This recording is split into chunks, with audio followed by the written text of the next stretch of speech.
За грядущими кардами UFC и слухами вокруг Моргенштерна в Pop MMA мы уже успели позабыть о том, что совсем скоро состоится схватка между главными ньюсмейкерами индустрии Мухаммедом Калмыковым и Чоршанбе Чоршанбиевым. Киборг и Чорш сойдутся в схватке на голых кулаках, а на кону стоит не только тонна трэш-тока, за который кто-то должен ответить, а и чемпионский статус Мухаммеда на хардкоре. Парни сразятся совсем скоро, поэтому тянуть с разбором мы не будем. Даем привычные 3 секунды на лайк, подписку и комментарий и погнали! Прямо скажем, Чорш в конфликте с Калмыковым не похож сам на себя. Мы привыкли видеть помирца с бешеным взглядом во время драки на очередной пресс-конференции, а здесь Чоршанбиев был непривычно сдержан и открыт ко всем высказываниям киборга.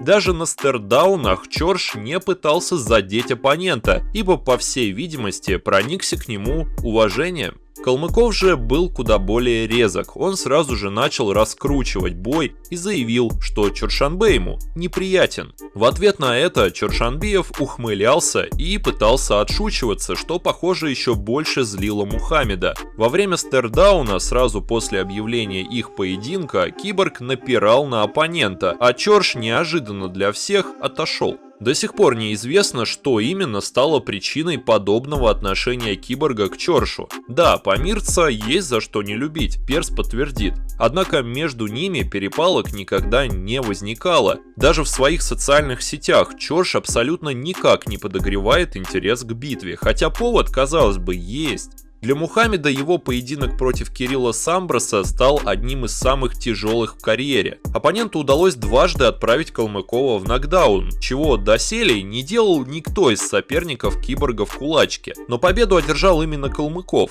Мухаммед был точнее, как и в других поединках, вел бой с дальней дистанции и вопросов по итоговому решению судей не оставил. Не вызвал сомнений и бой против Михаила Тарабрина. Откровенно, не самый зрелищный поединок, который мы видели на хардкоре, больше напоминал резонансный бой Пираева с Моряком, где бойцы, такое впечатление, берегли друг друга. Тем не менее, Калмыков вновь победил однозначным единогласным решением, забрав в свою коллекцию еще один пояс. Чоршанбе же был незримой нитью связан с Калмыковым. На хайпе он сразился с финалистом Гран-при хардкора и бывшим соперником киборга в лице Эмиля Наврузова. Бой проходил по правилам кулачки, но бойцы были в ММА-перчатках, что, однако, отсечек не спасало. Хоть лицо Эмиля и выглядело чуть хуже, бой он без проблем забрал. Смеем согласиться, помирец по ключевым параметрам был полностью переигран. Зачем-то по ходу боя пошел в борьбу и уступил более классному боксеру бесспорным решением.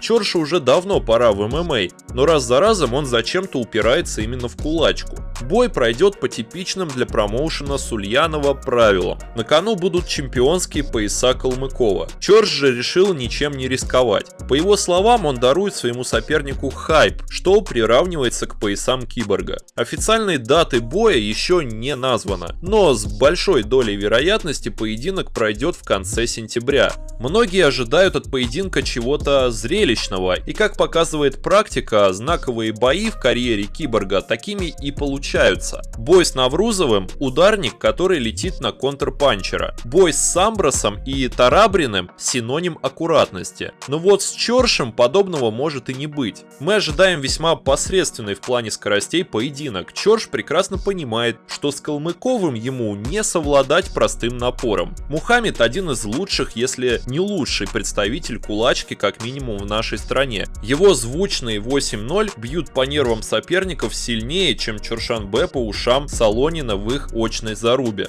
В результате же мы можем получить бой, где оба парня будут держать дистанцию, изредка наседая друг на друга. Эдакая битва контрпанчеров, которая может свалиться в подобие поединка между Адесаньей и Ромеро. А каким был тот бой, мы все прекрасно помним, так что перед ним лучше выспаться. Но да простит нас фанбаза Чорша, в любом из сценариев Калмыков будет чуть сильнее своего соперника. У Мухаммеда выдающаяся база в стойке, в киборге прекрасно буквально все.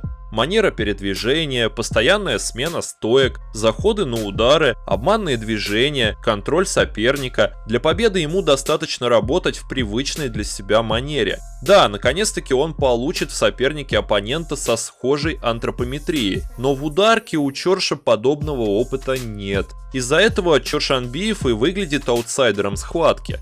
Даже если сравнить их работу на примере боев с Наврузовым, то все становится на свои места. Калмыков работал куда аккуратнее, прекрасно понимал, когда и как на него выдвинется оппонент, и старался нанести по нему как можно больше урон. Чоршанбиев же просто стоял. Да, были удачные моменты и попадания, но они будут в каждом поединке. В кулачке без этого попросту никак. К тому же скверный характер Чорша может лишить его нескольких баллов. Скорее всего, дистанция боя будет 5-раундовой, и за 5 раундов Памирец точно успеет словить пару нарушений, как это было буквально в каждом его поединке. Получается, что шансов у Чорша совсем нет?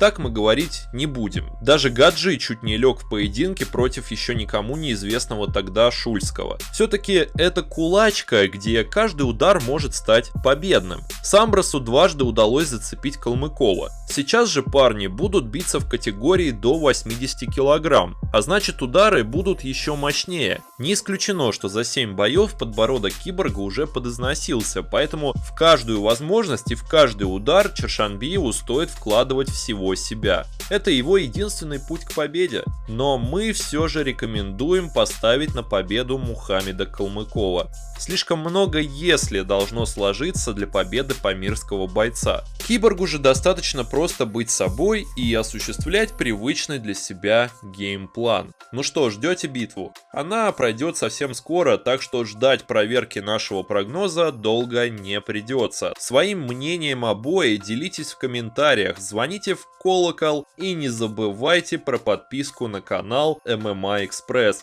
Ну а мы скоро увидимся.